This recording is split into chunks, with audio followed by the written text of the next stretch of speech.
Hello everyone. In this section, we will discuss about a prediction model for time series data by using the RNN model. That means we are going to use the recurrent neural network model. So let's have a look and we will discuss about the data set and how to train and test the model. So we have a data set that is monthly milk production, in which I have some timestamp that is month and stock price, and now I want to predict in future. So let us say I have the year from 1962 to 1970, but I want to predict what would be the price of the year 1975. So for this I am going to show you the code, the implementation of this prediction of model by using RNN model. So for this I am going to use the TensorFlow version 1.14. For installing in your system, I have used the command pip install TensorFlow equals to 1.14. But in this case, I have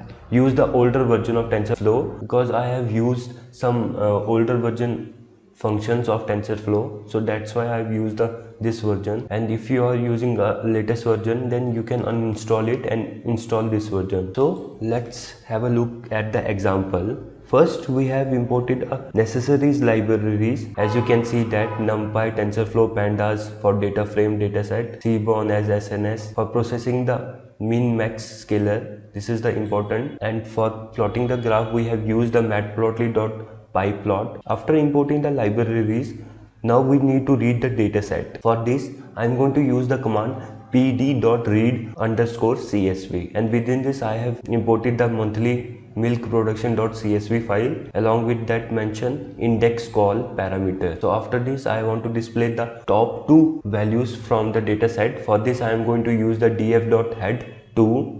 If you want to check any values, you can use it. After that we will check if there is a null value or not. For this I am going to use df.isNull.sum function. So it will display there is no null value in the dataset. Now let us analyze the dataset by using the df.info. As you can see that it displays the 167 rows and 1 column. Now I need to create a scalar object, and for this I need to train the data. Now I am going to take 155 rows, and that will be the top rows, and the remaining will be the 12 by using df.tail and by using df.head. Now we will create a train scalar and a test scalar for performing our training and testing part, and then we will create a recurrent neural network model. But before that we will create a function that will fetch the data. For this I am going to create a function that is next batch, and this will take the training data and the batch size. Now I am just grabbing the random point, and within the values I have started from 0 and end with the length of the data set minus step.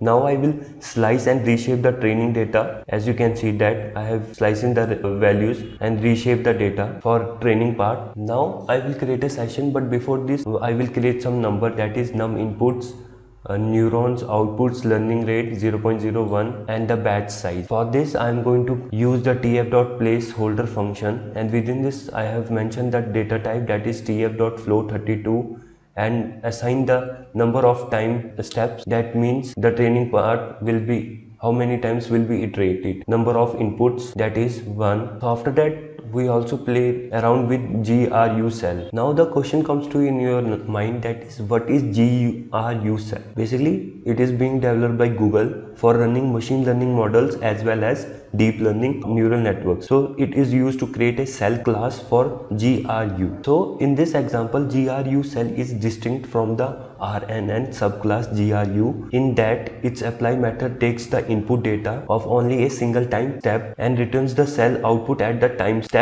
while GRU takes the input data over a number of time steps. So after that we have used the tf.nn.dynamic_RNN. Basically it is used to create LSTM or RNN network in deep learning, and the cell is an instance of RNN cell, for example RNN cell object, and inputs, that is X. This parameter is very important and it will display the input values. So D type we have mentioned, that is tf.flow32. After that we have created a session, that is tf.session as the name SESS. So next we have iterate the range values by using for iteration in range for the training part, and feed the values in feed dict x batch and y batch. So this is my model, that is ext time series. So as you can see that it displays the mean square error values. So I want to display the test part. So for this I am going to use the code TEST.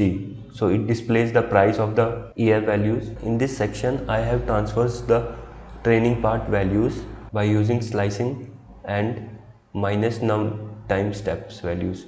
It displays the last few rows values. So after doing the transfers, I join the data frame and I append the results. So this is the actual value. As you can see that this is the actual value. If I plot the RNN, it has predicted. So here as you can see that there is a decrease in the price and increase, then again decrease. So with this we have completed a predicted model for time series data by using the RNN model.